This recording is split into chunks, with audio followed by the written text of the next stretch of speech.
ఇకపోతే నిన్న ఆంధ్రప్రదేశ్కి సంబంధించి పులివెందుల జెడ్పీటీసీ, అదేవిధంగా ఒంటిమిట్ట జెడ్పీటీసీ స్థానాలకు ఉప ఎన్నికలు జరిగాయి.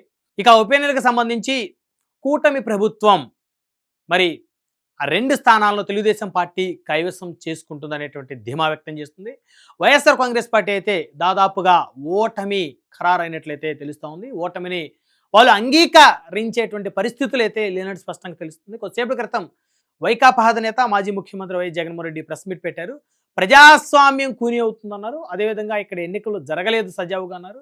పోలీసులను ఉపయోగించుకొని తెలుగుదేశం పార్టీ నాయకులు మా ఏజెంట్లను బెదిరించారని చెప్పేసి అన్నారు. చాలా బూతులలో దాదాపు 15 పైగా బూతులలో మా ఏజెంట్లను కనీసం రానివ్వలేదని చెప్పేసి అన్నారు.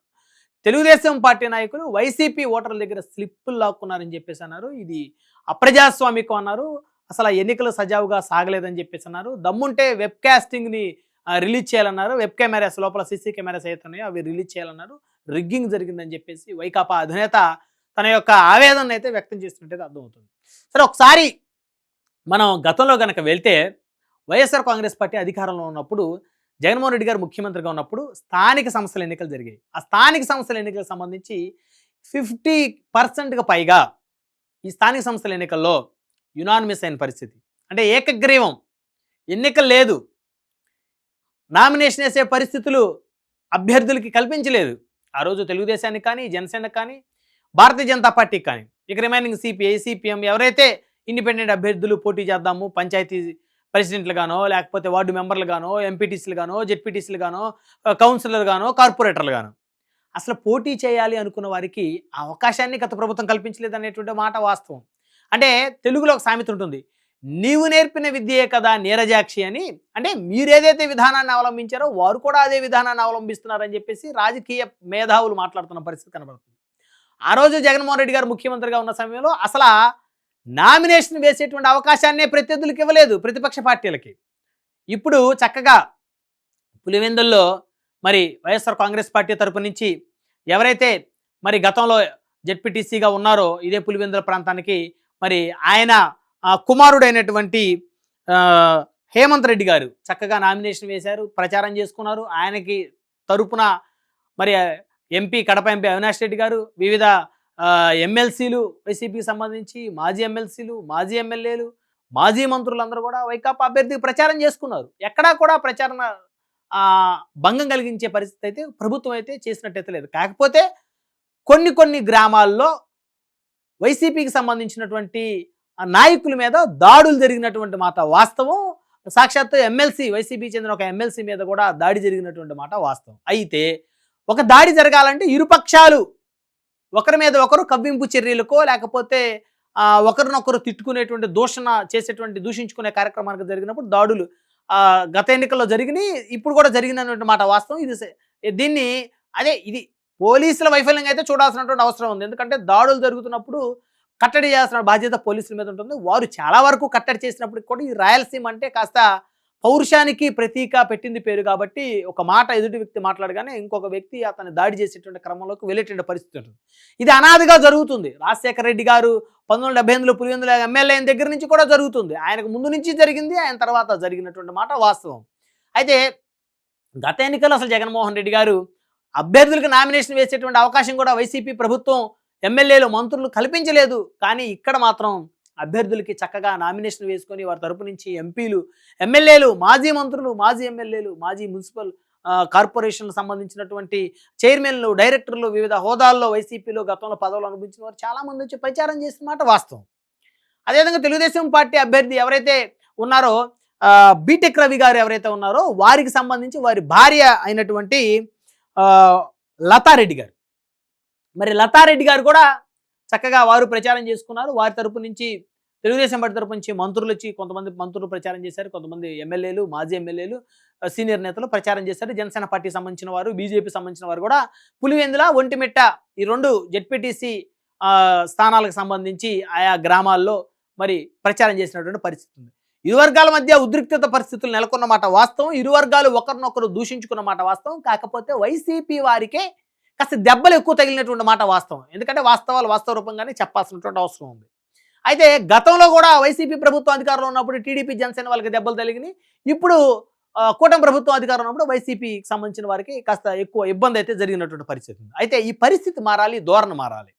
ఈ ధోరణి మారాలంటే ఇరు వర్గాలు, ఇరు పార్టీలు, అదేవిధంగా అన్ని పార్టీలకు సంబంధించినటువంటి రాజకీయ పార్టీల అధినేతలు, నాయకులకి సంబంధించి వారు కాస్త వారి యొక్క వైఖరిలో కూడా మార్పు రావాల్సిన అవసరం ఉంది, ప్రత్యేకించి ఈ రాయలసీమకి సంబంధించి. సరే, ఇక ఎన్నికలు అలా జరిగినాయి, ఇలా జరిగింది అని చెప్పేసి మరి ఓడిపోవడానికి సిద్ధంగా ఉన్న ప్రతి ఒక్కరు కూడా అదే చెప్తారు. మొన్నటిదాకా జగన్మోహన్ రెడ్డి గారు వారి పార్టీ ఏం చెప్పింది? ఈవీఎంలతో గెలిచారని చెప్పింది. మరి 2019లో అదే ఈవీఎంలతోటి వైఎస్ఆర్ కాంగ్రెస్ పార్టీ 151 స్థానాలు సంపాదించినప్పుడు ఈవీఎంలు ఎలా పనిచేస్తాయి, వీవీప్యాడ్లు ఏ విధంగా వర్కౌట్ అవుతాయి జగన్మోహన్ రెడ్డి గారు కళ్ళకు కట్టినట్టు చెప్పారు. 24లో వచ్చేసరికి వారు ఓటమిని జీర్ణించుకోలేకపోయారు. 40% ఓట్ బ్యాంక్ వచ్చిందని వారే చెప్తారు. మళ్ళీ ఈవీఎంలు మరి క్యాప్చర్ చేశారని చెప్పేసి అవకతవకలు జరిగిందని చెప్పేసి వారు చెప్తారు. ఇప్పుడు చక్కగా మరి బ్యాలెట్ బాక్సులు పెట్టారు. బ్యాలెట్ బాక్స్ పెట్టినప్పుడు రిగ్గింగ్ చేశారని చెప్పేసి మాట్లాడుతున్నారు. అంటే అసలు మీకు ప్రజాస్వామ్యం మీద గౌరవం, నమ్మకం లేదా? వ్యవస్థల మీద? సరే, అధికారం వారి చేతిలో ఉంది కాబట్టి, కూటమి ప్రభుత్వం చేతిలో ఉంది కాబట్టి సర్వసాధారణంగా పోలీసులు అధికార పార్టీ నాయకుల వైపే మొగ్గు చూపుతుండడం ఈ రాష్ట్రంలో, ఈ దేశంలో దౌర్భాగ్యం గత 20-30 సంవత్సరాల నుంచి వస్తా ఉన్నటువంటి మాట వాస్తవం. అలాగని ప్రజలు, మీకు నిజంగా ఓటు వేయాలనుకున్న ప్రజలు బ్యాలెట్ దగ్గరికి వెళ్ళి, బాక్స్ దగ్గరికి వెళ్ళి మీ పార్టీకే ఓటేస్తారు. ఎక్కడ అడపదడప చిన్న చిన్న సంఘటనలు జరిగాయి. కొంతమంది దొంగ ఓట్లు వేయడానికి వచ్చారు కాబట్టి వాళ్ళు స్లిప్పులు దాక్కున్నామని చెప్పి టీడీపీ వాళ్ళు, జనసేన వాళ్ళు చెప్తా ఉన్నారు. అయితే పూర్తిగా ప్రజలందరినీ కూడా ఆ విధంగా వారి ఓట్లు లాక్కొని మీ పార్టీ వాళ్ళ ఓట్లన్నీ కూడా వారి స్లిప్పు లాగేసుకొని వీరు ఓట్లు వేసిన పరిస్థితి అయితే ఉండదు. అయినప్పటికీ కూడా కడప ఎంపీ అవినాష్ రెడ్డి గారు కొన్ని చోట్ల ఏదో ఎన్నికల్లో అవకతవకలు జరిగాయని చెప్పేసి కంప్లైంట్ చేస్తే, ఆ కంప్లైంట్కి సంబంధించి కొన్ని గ్రామాలు, 2 గ్రామాల్లో ఇప్పుడు ఎన్నికలు జరుగుతూ ఉన్నాయి, మళ్ళీ రీపోలింగ్ జరుగుతూ ఉంది. ఒకటి అచ్చువెల్లి అనే గ్రామంలో మొదటి పోలింగ్ బూత్లో 492 ఓట్లు ఉన్నాయి. ఆ 492 ఓటుకి సంబంధించి మళ్ళీ ఇప్పుడు రీపోలింగ్ జరుగుతోంది. అదేవిధంగా కొత్తపల్లి అనేటువంటి గ్రామంలో రూమ్ నెంబర్ 1లో మళ్ళీ పోలింగ్ జరుగుతూ ఉంది. 1273 ఓట్లు ఉన్నాయి. సరే, మీరు ఎన్నికల కమిషన్కు ఫిర్యాదు చేస్తే వాళ్ళు మళ్ళీ రీపోలింగ్ పెడతా ఉన్నారు. సో కాబట్టి ఎన్నికలు దాదాపుగా, అంటే గత వైసీపీ ప్రభుత్వంతో పోల్చుకుంటే ఎన్నికలు సజావుగానే జరిగినాయని చెప్పుకోవచ్చు. అసలు వైసీపీ అధికారంలో ఉన్నప్పుడు రాయలసీమలో 60% పైగా అన్ని ఏకగ్రీవమే. అసలు అభ్యర్థులకు నామినేషన్ వేసేటువంటి స్వేచ్ఛ లేకుండా పోయింది. నామినేషన్ వేసినప్పుడు కూడా ప్రచారం చేసుకునే స్వేచ్ఛ లేదు. సో కాబట్టి వారితో కంపేర్ చేస్తే వీళ్ళు కాస్త బెటర్ అనేటువంటి ఒక అభిప్రాయం అయితే పబ్లిక్లో కూడా వస్తున్నటువంటి మాట వాస్తవం. ఇకపోతే ఓటమి అయితే ఖరారైంది. పులివెందులలో జగన్మోహన్ రెడ్డి గారికి సంబంధించి ఆయన అభ్యర్థి, జెడ్పీటీసీ అభ్యర్థి ఓటమి ఖరారైంది. దాదాపు ఇక్కడ ఉన్నటువంటి ఓట్లు 10,601 ఓట్లు ఈ పులివెందుల జెడ్పీటీసీ స్థానంలో.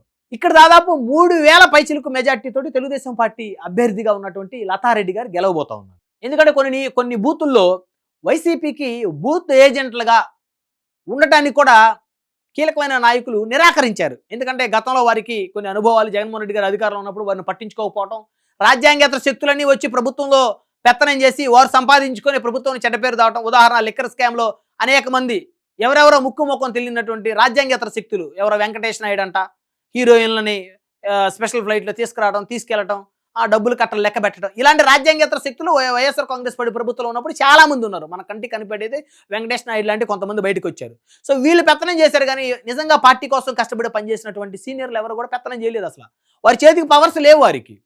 సో కాబట్టి ఆ అసంతృప్తితోటి పోలింగ్ బూతుల్లో కొంతమంది ఏజెంట్లుగా ఉండటానికి కూడా నిరాకరించారనేటువంటి ఒక అభిప్రాయం లోకల్గా వ్యక్తమవుతుంది. మరి కొంతమంది ప్రభుత్వ ఒత్తిళ్లకో లేకపోతే వారి యొక్క బెదిరింపులకో లోబడి ఇబ్బంది పడి కొంతమంది ఆగిపోవచ్చు. అంటే పులివెందులో కూడా బెదిరిస్తే బెదిరిపోతున్నారా అనేటువంటి ఇంకొక ఎపిసోడ్ తెర మీదకి వస్తుంది. మొన్నటి వరకు ఏమనుకున్నారు, జగన్మోహన్ రెడ్డి గారు కంచుకోట పులివెందులో ఇది ఆయన అసలు ఎవరు బద్దలు కొట్టలేరు, ఇక్కడ ప్రతి ఒక్కరు కూడా చాలా ధైర్య సాహసాలతో ఉంటారు, మొత్తం ఎదురు తిరుగుతారు జగన్ గారి వర్గం అనుకున్నారు. మరి కానీ 15 పోలింగ్ బూతుల్లో ఏజెంట్లు రాలేదంటే భయపడ్డారా? పులివెందుల్లో కూడా భయపడుతున్నారా? జగన్మోహన్ రెడ్డి గారికి అంత పరిస్థితి లేదా? అక్కడ ఆయన కంచుకోట మొత్తం కూడా వీక్ అయిపోయిందా అనేటువంటి రకరకాల చర్చలు కూడా వస్తున్న పరిస్థితి ఉంది. ఇకపోతే మొత్తాన్ని కనుక చూస్తే ఒంటిమిట్టలో దాదాపు 24,000 ఓట్లు ఉన్నటువంటి పరిస్థితి ఉంది. ఇక్కడ దాదాపు 3 నుంచి 4,000 పైచిలుకు మెజారిటీ తోటి ఒంటిమిట్టలో అభ్యర్థి గెలుస్తాడనేటువంటి ఒక అంచనా కూడా వచ్చినట్టు తెలుస్తోంది. మనకు అందినటువంటి రిపోర్ట్ ప్రకారం అయితే పులివెందుల నియోజకవర్గంలో ఈ పులివెందులు అనేటువంటి ఒక జెడ్పీటీసీ స్థానానికి దాదాపు 10,601 ఓట్లు ఉన్నటువంటి పరిస్థితుల్లో దాదాపు ఇక్కడ 65-70% పోల్ అయినటువంటి నేపథ్యంలో ఇక్కడ అంటే దాదాపు 2 నుంచి 3,000 మెజార్టీ తోటి తెలుగుదేశం పార్టీ అభ్యర్థిని ఎవరైతే లతారెడ్డి గారు ఉన్నారో బీటిక్ రవి గారి సతీమణి ఆవిడ గెలవబోతున్నారు అనేటువంటిది అయితే స్థానికంగా అయితే ఒక రిపోర్ట్ అయితే అందుతూ ఉంది. ఎందుకంటే పోలింగ్ సరళిని కనుక పరిశీలిస్తే సో మొత్తానికి పులివెందుల్లో వైఎస్ఆర్ కాంగ్రెస్ పార్టీ ఓటమి దిశగా వెళ్తుందని అయితే స్పష్టంగా అర్థమవుతుంది. వారి ఓటమి అయితే ఖరారైనట్టు అర్థమవుతుంది. సో ఈ ఓటమిని అంగీకరించలేనటువంటి జగన్మోహన్ రెడ్డి గారు ఇక్కడ ఏదో జరిగిపోయింది, అసలు ప్రజాస్వామ్యం కూని అయింది, వైసీపీ వాళ్ళందరిని కూడా అరెస్టులు చేశారు. వైసీపీ వాళ్ళని ఏ విధంగా హౌస్ అరెస్టులు చేశారు, అదేవిధంగా తెలుగుదేశం పార్టీ వాళ్ళని కూడా అరెస్టులు చేశారు. తెలుగుదేశం ఎమ్మెల్సీగా ఉన్నటువంటి రాంగోపాల్ రెడ్డి గారిని కూడా అరెస్ట్ చేసిన పరిస్థితి ఉంది. ఎందుకంటే అక్కడ ఉద్రిక్తతలు తలెత్తకూడదని చెప్పి పోలీసులు ఇరు వర్గాలను అరెస్ట్ చేస్తారు. అంతేగాని వైసీపీ వాళ్ళని చేతులు కాళ్ళు పట్టుకొని టీడీపీ వాళ్ళు వచ్చి కత్తులతో పడమని రాళ్లతో కొట్టమని ఏ పోలీస్ అధికారి కూడా చెప్పడు. కాకపోతే కాస్త ఫేవర్ చేస్తారు అధికార పార్టీకి, అంతేగాని ప్రతిపక్ష పార్టీ వాళ్ళని చంపండి లేకపోతే కుల్లబొడవండి అని చెప్పేసి ఏ పోలీస్ అధికారి అంత సాహసం చేయడు. అంత నీచానికి దిగజారే పరిస్థితి ఈ దేశంలో లేదు, ప్రత్యేకించి తెలుగు రాష్ట్రాల్లో లేదు. కాబట్టి జగన్మోహన్ రెడ్డి గారు ఓటమి ఖరారైన నేపథ్యంలో ఆయన అయితే ప్రజాస్వామ్యం మీదే అసలు నమ్మకం లేదు, నమ్మకం కోల్పోయామనేటువంటి రీతులు అయితే మాట్లాడుతున్నట్లయితే స్పష్టంగా అర్థమవుతుంది.